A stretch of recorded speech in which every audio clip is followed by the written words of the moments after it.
Well, and welcome back to When the Night Comes. I made you mischief. Let's jump back into it, shall we?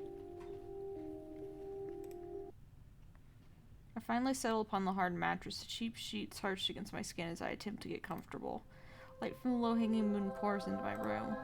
I've scrubbed myself clean of any traces of grime from the hunt, and I can't help but feel irritated from the sheer lack of progress I've made so far. I come to the conclusion that there are too many secrets in this town, and I refuse to feel defeated or to let it continue. Overwhelmed by today's events, I find myself falling into a swift and dreamless sleep. Reality settles over me when I wake, a thick smog that suffocates me as I reluctantly drag myself from the almost comfort of my bed. I haven't had anywhere near enough rest, but I must relent. I gather the energy to dress and head downstairs to face whatever obstacles are hastily and inevitably shoved in my way. As my eyes take in the bleary sight of the empty tavern, the hideous sound of the scraping of wood against stone assaults my ears. In the corner of the room, Alcar stumbles to his feet, the chair he's been sitting on almost toppling over. He catches it and sets it right, then grimaces briefly before stalking over to me. It's easy to see the hunch of his shoulders and the stiffness of his posture.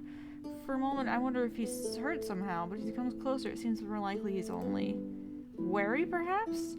Not unusual with the commotion last night. It still puts me ill at ease. I don't need supernatural senses to know that this is going to be another pebble on the mountain of mysteries. He looks a mess. What has he been doing? Rolling around on the forest floor? Hunter, I need to speak with you. He doesn't sound like the aloof, cocky, half-lycan I've come to know. He speaks forcefully, but there's a tremor in his voice that's hard to miss. What's wrong? Oh. He has one of the hunter's sashes. The frown deepens. Instead of explaining himself, Alcar holds out his hand and uncurls his fingers, revealing a crumpled ball of fabric. For a moment, I stare at him and the thing he's holding without comprehension. Alcar stands back. His expression tells me he thinks I'm an idiot for not getting it. Then I realize the distinctive purple under the dirt and the dried, crusted blood in my stomach drops. A hunter's sash. Alcar is holding a hunter's sash in his hand. Or what's left of it. The thing is in a starry state, its original color almost indistinguishable under the grime. Carefully, I reach out to take it from him for closer inspection. He looks down. It doesn't belong to the hunter that was killed last night. It doesn't belong to any of them. It's not right. It doesn't belong to the hunter that was killed last night. It doesn't belong to any of them. It's not right. The smell. I stare at him in disbelief, shaking my head as I feel the gritty fabric between my fingers. Then who does it belong to? Alcar shrugs half-heartedly. In the tavern's uncertain light, his face is drawn and his eyes are sunken. Exhausted, I realize, but his tail still flicks back and forth, back and forth. In impatience or agitation? It's hard to tell with him. All I know is that Alcar is telling the truth. Baby, you're stepping on the keyboard. All I know that is Alcar is telling the truth, if for no other reason than because he's too worn out for deception. I tried, but I couldn't tell. I searched all night with Finn's clan, but we came up short. He looks over his shoulder, checking to ensure we don't have any company. I have to be careful. I can't be seen with such things. They'll... A sharp exhale and he admits defeat, shoulders drooping, ears flat against his head. There's as much bitter resentment in his voice as there is salt. They'll make me pay for my generosity with my own blood. Again. The certainty with which he says it makes my stomach drop almost as much as his grim resignation. I'm not going to let them hurt you, Alcar. I hold up a piece of scrap fabric, handling it like it's gold. It might as well be. No idea what it meant for the investigation, what it might mean for the investigation yet. But it's still very clearly something. And I'm well aware of the trust, or perhaps desperation, that it took this seeming pariah to come and entrust it to me in person. I hear him scoff. Yeah, I'll pray. For you. I roll my eyes at him. Aren't we talking about you and your issues here? I don't have an issue. Well, I'm unlikely to have one if you keep mum about where you found that fabric scrap. which I'm sure you will, yes. Asking me to lie to my superiors already? What are we? But I speak in jest to make sure my tone communicates as such. I already know discretion must and will be employed once I decide to report this finding to August or the Lieutenant General. I don't want him hurt. I don't want them to hurt him. Elcar smirks at me, resting his hand on his hips. Some of that cockiness finding its way back to him. A welcoming sight, and one I'm glad to see. Sure, I'll gamble on it. There are worse odds to bet on. He leans closer suddenly, lowering his voice despite the empty tavern. I don't know how much or how little you've decided to trust the Pomps in that workplace of yours. And I said all that shit about not trusting anyone. But just listen to me this once. Take that to Ezra, not your superior. He regards me with beseeching intensity, eyes flickering across my face like he's looking for some sort of give. Something he can trust. I don't know if I can give it to him. Alcar's concerned for his own well-being. I understand. This is different. Yet I have no desire to bother Harry this morning, not after last night, and not over an inconclusive scrap of something that smells strange. August is another mystery altogether. Ezra does have a wonderful little shop of witchy things. A child this small, I can only surmise he'd be the one with the most tools at his disposal to suss out an analysis for something like this. It does make sense to go to him, which is all well and good, because Alcar is beginning to look downright fidgety. Alright, I'll go to Ezra with this. Alcar stares at me for a second longer, like he doesn't know if I was being honest. Eventually, however, his shoulders relax and he takes a step back. Then my job's done. Hope you don't mind me quitting this place. A tavern's no fun when there's nobody here to annoy. He drops into a mocking, half-assed bow, his tail swishing, and then all but squeezes himself out of the door past me before I can so much as frown. I stare where Alcar had already vanished. I wonder for a moment if I should chase him down. He's no hunter, and I have a feeling not entirely natural, that this thing out there isn't interested in lycans, witches, demons, or vampires. It's something to do with the killing pattern. It's... Sighing, I tuck my coat a little tighter around myself and reluctantly make to follow his path. Baby, you're stepping on the keyboard. Can you not?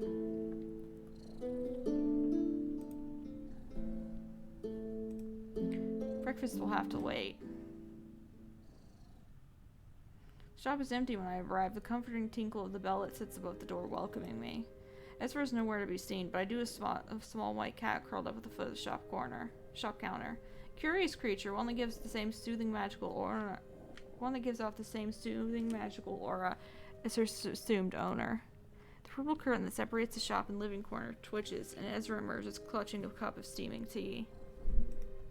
I'm so relieved to see that you're okay. Cat's ears twitch at the sound of his voice, and she stretches, sauntering over him and parading herself in between his legs. He ignores her, moving to place his tea upon the counter. I heard that you had to depart the festival quite abruptly. We were all worried.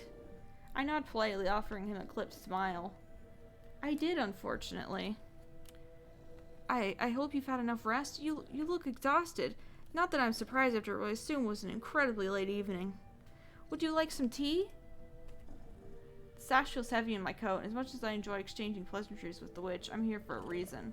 I actually need your help with something quite urgent. You do? What is it? Both the cat and Ezra watch me intently as I retrieve the sash, the violet, bloodied fabric unfurling as I hold it up.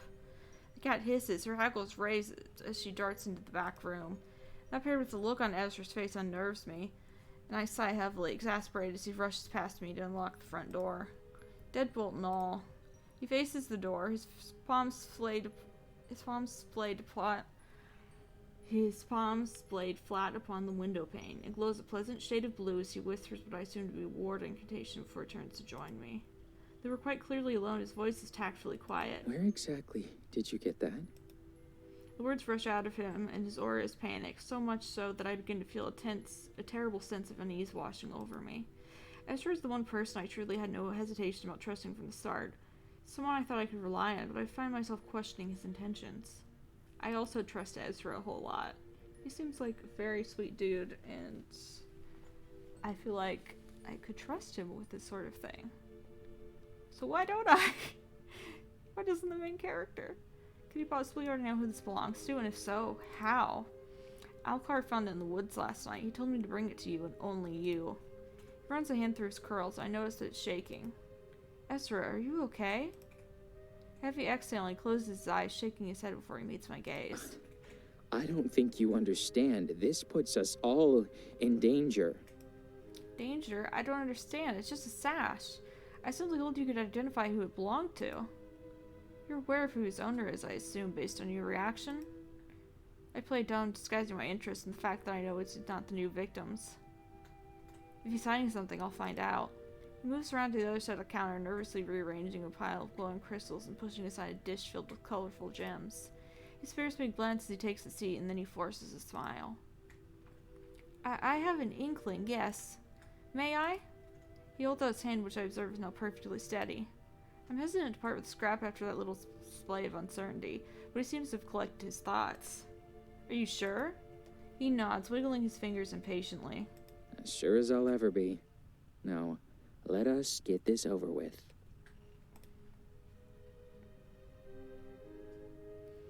As soon as the sash meets his palm, a bright emerald light emanates from his fingertips. The fabric covers him in air, suspended by vibrant whirls of magic. The movement of Ezra's hands is fluid like water as he commands his spell. I watch in awe as mark forms before him, indecipherable shapes shifting and changing. His eyes are alight, brighter than ever as that blood that coats the sash seems to pull away from the fabric suspended alongside his magic. It's beautiful, a truly impressive display, but I ensure I don't take my eyes off him for even a second. His lips part, his brow deeply furrowed as he concentrates. He doesn't look pleased, and I'm not entirely sure what exactly he's doing, but whatever it is, I just hope that it helps. This is the first solid piece of evidence I managed to get my hands on. I refuse to rest until I get a name. Sharp inhale, and Ezra closes his eyes tight, the magic dissipating, the sash falls and settles upon the wood. He drops his head, his knuckles tight as he grips the edge of the counter. I had a feeling. Ezra, work with me here. I need you to be honest. He looks scared, maybe even a little upset. This is way bigger than me, but I can't in good conscience keep this from you. What is it, bud? Sure, if he's talking directly to me or if he's reassuring himself. I suspect it's the latter. I try to remain calm, and I truly am unsurprised that yet another person in this town has managed to refrain from divulging potentially valuable information.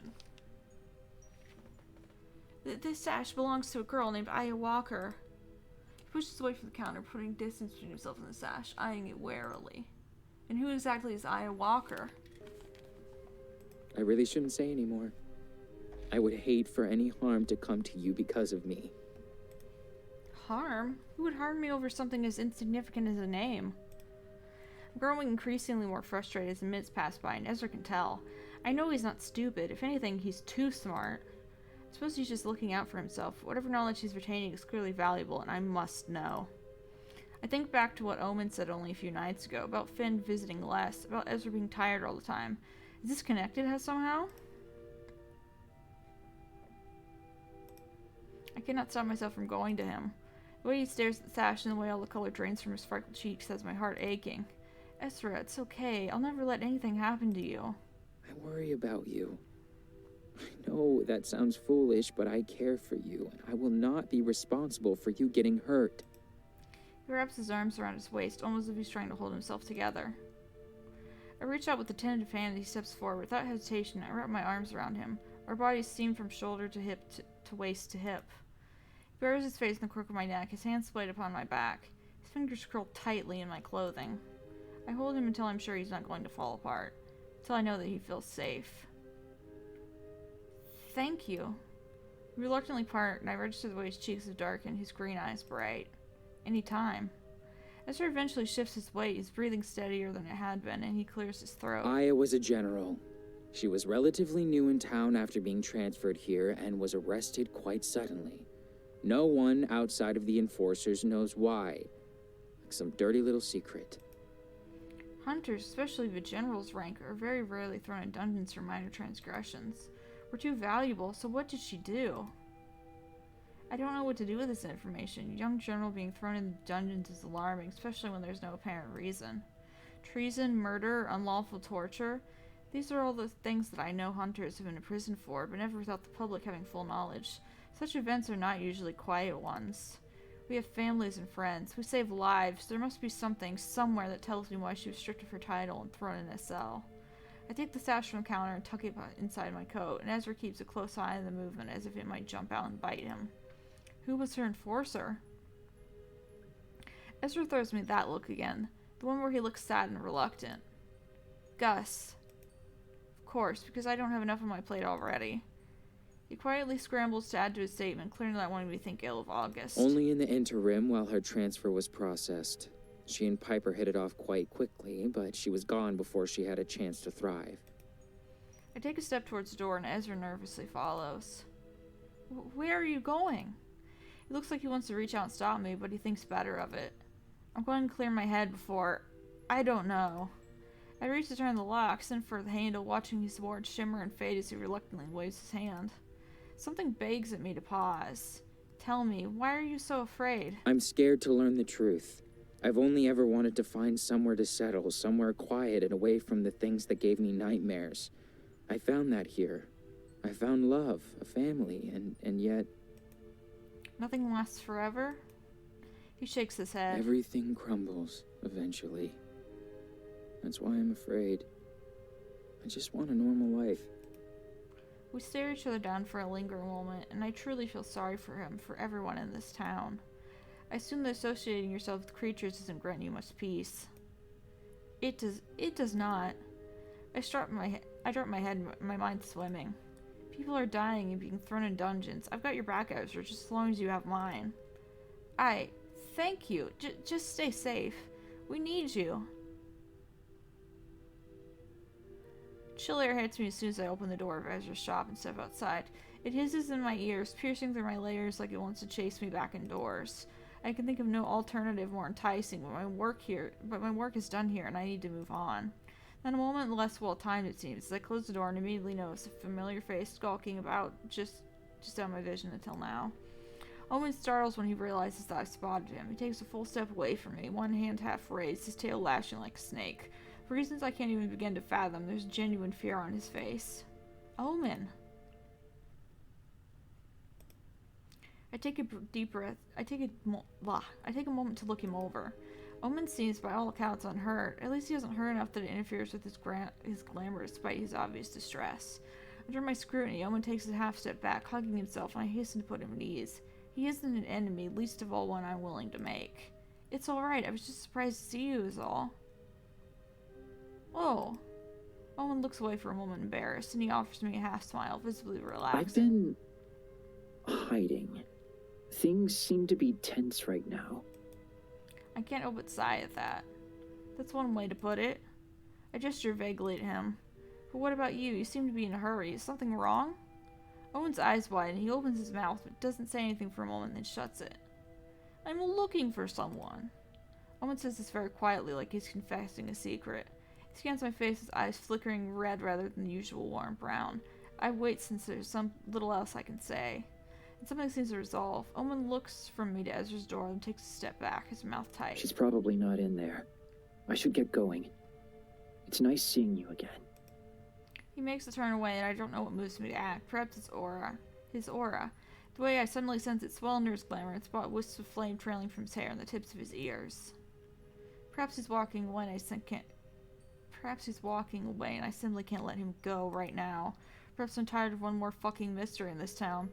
Either way, I reach out and grab his wrist. Wait. And instantly regret it.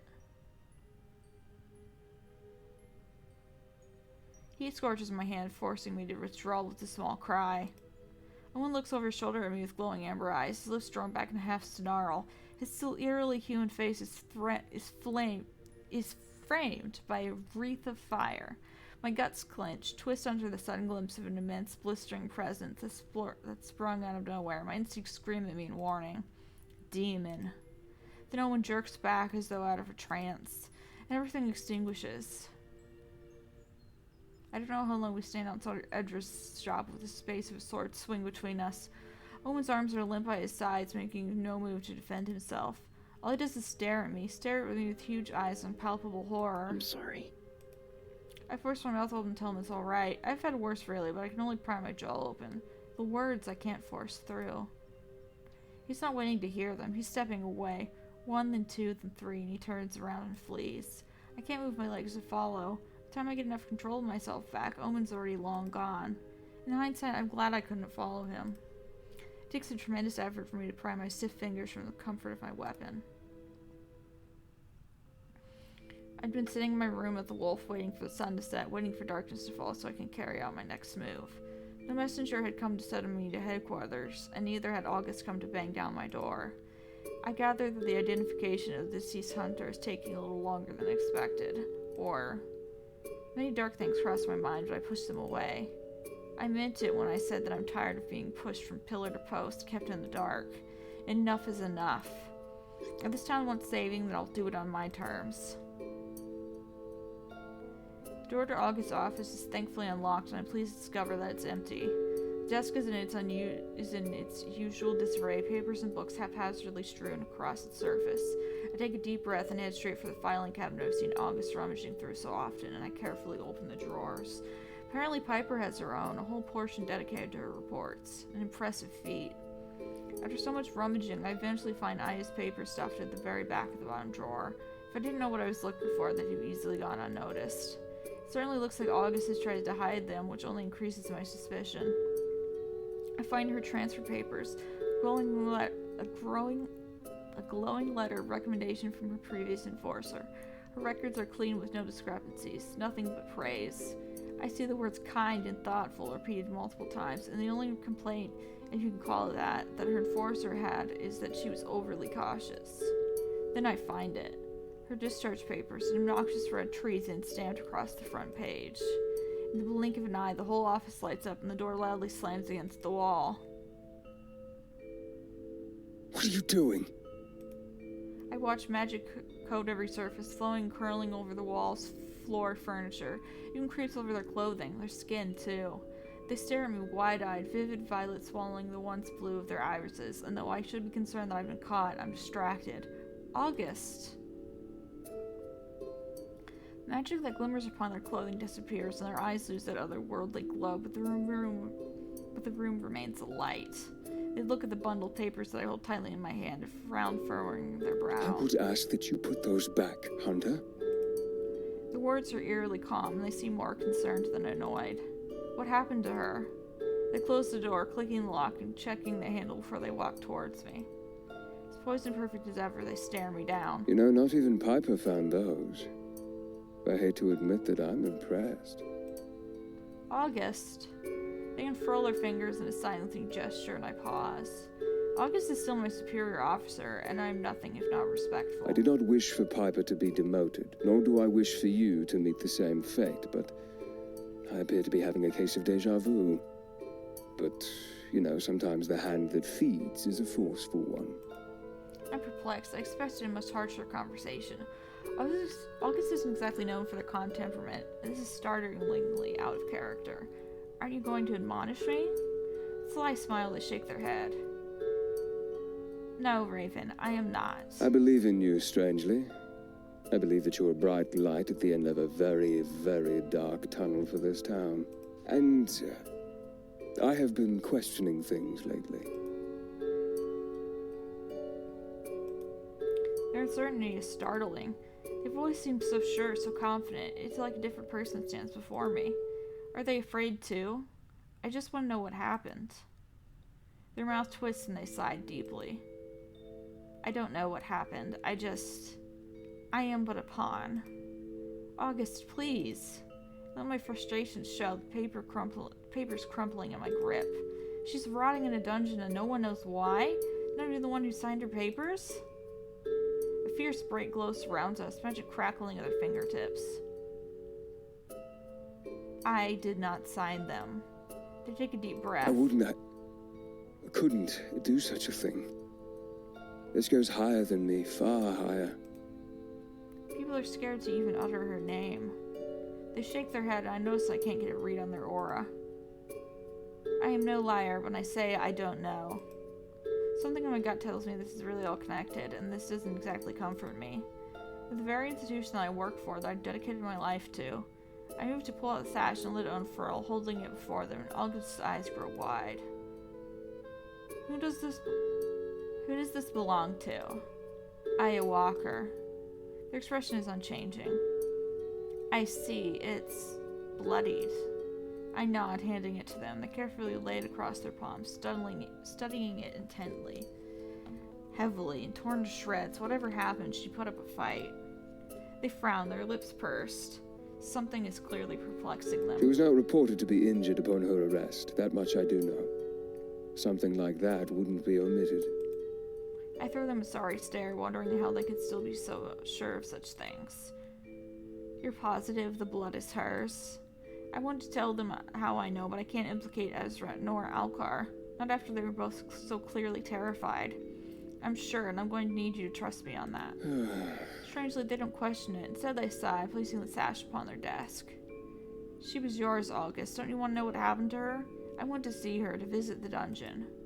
They glance out the window. Another heavy snowfall coats the icy streets outside. I think you need to take a seat. I have a few confessions. I can hear the rush of my blood pounding in my skull as I take a seat, my heart trying to escape the restrictive cage of my ribs as I stare my enforcer down. August's fingers are visibly trembling. All color is drained from their skin, and I'm fearful that they might faint. They draw in a shuddering breath and reach for one of the drawers in their desk, pulling out a vial that glows vivid lavender. I recognize it from the very first time I met them back in Ezra's shop, which strangely feels like forever ago. The way they demanded it from him was with the desperation that I hadn't seen in them since, but that stuck with me nonetheless. At first, I think they might pop the cork and swallow it whole, their eyes hungry as they shake it, watching the viscous liquid swirl and brighten. They don't, though. Instead, they place it in the middle of the desk. They proceed to sit on their hands, and I gather this is a precautionary measure to prevent themselves from indulging. What is this? They clear their throat and are unable to meet my concerned gaze. This is what I've been reduced to. Ezra gave this to you? They nod and I reach for the vial. They watch intently, their throat bobbing as they swallow thickly. I cannot talk today, I apologize. The room flares to life as I pop the cork in it, and August shifts in their seat. It smells fragrant, almost citrusy. It's certainly not as unpleasant as I anticipated. It is not harmful if used as intended. Ezra could never create such things. He is not interested in enabling me, but I may have pressured him. I may have taken advantage of it, hence the nature in which my magic has been manifesting lately. Just another thing to add to the long list of regrets I seem to have accrued lately. I look around the room now, understanding how such display is possible. What does it do exactly? I feel a crackle in the air, an obvious shift in tension. My magic draws from the mind, and when using it often I tend to grow weary faster than most. It's a weakness I'm not proud of, and I cannot be viewed to be weak when in such a position in this agency. I gesture towards the vial and I lay it back upon the desk. Therefore, this affords me the ability to replenish my mana, to put myself to use when required. Psionic abilities such as my own are rare, so I'm required quite often. There are quite obviously side effects, though. Your health is more important than your notoriety, August. They seem taken back by that statement, maybe even a little embarrassed. Yes, and I see that now. I've been a little blinded by the desire to impress. But the harder I look, the more I realize that I might be pushing myself to the limit for a broken cause. I blanched at that. Those words coming from August's mouth seem unreal. It's a casually honest statement, painfully honest even, and certainly not something that I can imagine the enforcer I met just a week ago daring to utter. Too many questionable things have happened right under my nose. And I was too blinded by my determination to succeed to see. Piper, the murders. We need to go back to the start, examine the root. The root being the agency, the enforcers? Small nod, they lift their eyes to the ceiling, speaking their next words with great effort. Yes, the enforcers. Then why bring me here? That I cannot answer. I wish I could. Tell me about Aya. They rest their elbows upon the desk, steepling their fingers.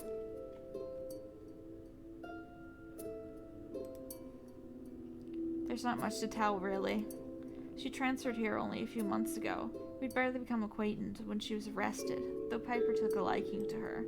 A small smile crosses their lips. They worked well together, and I finally got to catch up on the ridiculous amount of paperwork I'd accrued during my time spent in the field with Piper. Where were you in the field? Well, things have been a little busier than usual here in Lunaris lately. creature activity has been at an all-time high these past few years, and Piper and I made an unstoppable team. I contemplate that for a moment. For any peak in the activity is usually for a reason. It's been worse the past few years. Not always this bad. They shake their head. Not always, but it almost seems normal now. I make a mental note to remember this to pry later. So her arrest, one day she was just gone? No explanation? It was reported that she went on an unsanctioned hunt. I wasn't aware, and neither was Piper. We never saw her again. I reach at the papers that sit upon the desk between us. Harry's signature is clear as day. You didn't question it? An uncomfortable shift, a squirm almost. I did not. You don't question Harry. He's given me no reason to. I watch them carefully, the furrow on their brow deepening as they quite clearly second-guess their own statement. Something isn't right here, and Aya's situation feels too convenient to me. Don't you agree? With a sharp inhale, they sit back in their chair. A little of their tension seems to melt away, but the sadness still lingers. I do. You mentioned that you didn't want Piper to be demoted, so what happened? Their gaze flickers to the side, staring out the window at the snowy street. After Aya's arrest, Piper became unsettled. Rightfully so, now I look back. She wouldn't stop rambling about a theory she had about the agency. Corruption, slander, all nonsense to me at the time. She was caught trying to break into the dungeons and rifling through my files. Just like you were this evening. I cleared my throat, offering them an apologetic grin. I was too infuriated to truly think straight, and before I got the chance to defuse the situation, Harry caught wind. I regret the way I dealt with it. Piper was a good friend before this mess began. I should have helped her. I let her down. Their gaze meets mine, and they somehow seem more concerned for me than they are for themselves. You and Piper, you were friends? Hard to believe now, I know. But yes, we were. Close enough for her to convince me to arm wrestle her. They absently-mindedly rub their elbows as if they're nursing an old injury. Don't do that, ever. The way they light up when they talk about such memories doesn't go unnoticed, and I feel pain and sorrow for their lost friendship. They both seem like they could do with such company in their lives. Now I understand why they're noted as being so prolific as a team. You should speak to her and clear the air. The look they throw me is less than convincing. Piper is a proud person. She's been wronged by someone she trusted, and she does not trust freely. I wouldn't expect her to forgive me without much begging, but I shall try. I truly valued our friendship, and I've been cruel to her in my mission to please Harry. That ends now. August pushes away from their desk, swiping the still glowing vial as they stand. They cradle it gently in their palm before it's shoved firmly into the drawer from which it came. What next? What can we do? I think you should speak to Piper. She might know more than me, especially after her snooping. I stand too, my touch lingering upon those discharge papers. I want to go to the dungeons. I want to see her. They avert their gaze, cheeks rosy, their frustration evident. I cannot authorize that. Not when I know it would put your position in jeopardy. They thoughtlessly slide their hand across the back of their chair, cutting me a sympathetic stare. I can't have a repeat of what happened with Piper, Raven. I try my best to stop my own frustration showing. Please, August, I need you to trust me here. What if I can find a way to get down there undetected, a way neither of us will be implicated? Interest obviously piqued, they raised a dark brow at me. And how exactly do you propose you do that? With all due respect, Hunter Adams, you don't know the dungeons here. They're right, but... I smile and they narrow their eyes at the change in expression. What do you have up your sleeve? Well, I happen to know a few people who can certainly be of use to us. I'm not sure you're going to like it, though. Go on.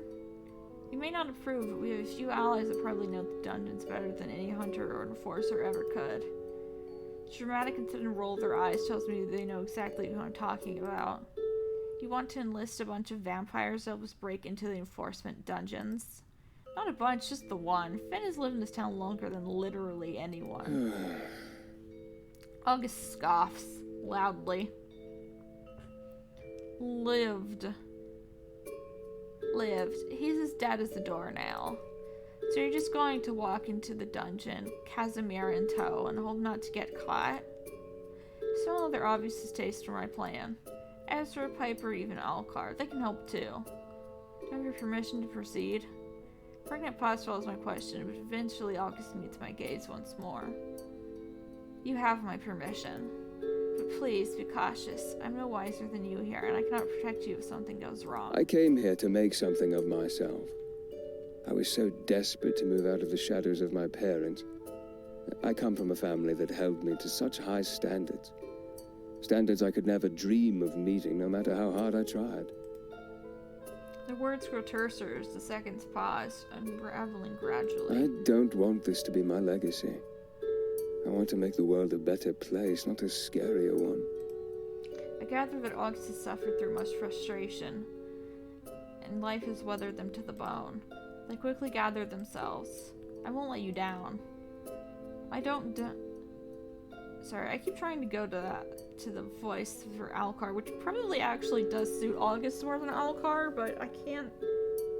I only have so many voices that I know for sure that I can do. I don't doubt that, actually. Alright. We are going to leave things here. If you're enjoying the video, if you're enjoying the series, if you enjoy my voices, what have you, feel free to hit the like and subscribe buttons. Maybe leave a comment if you're feeling generous. And I will see you guys in the next video. Goodbye.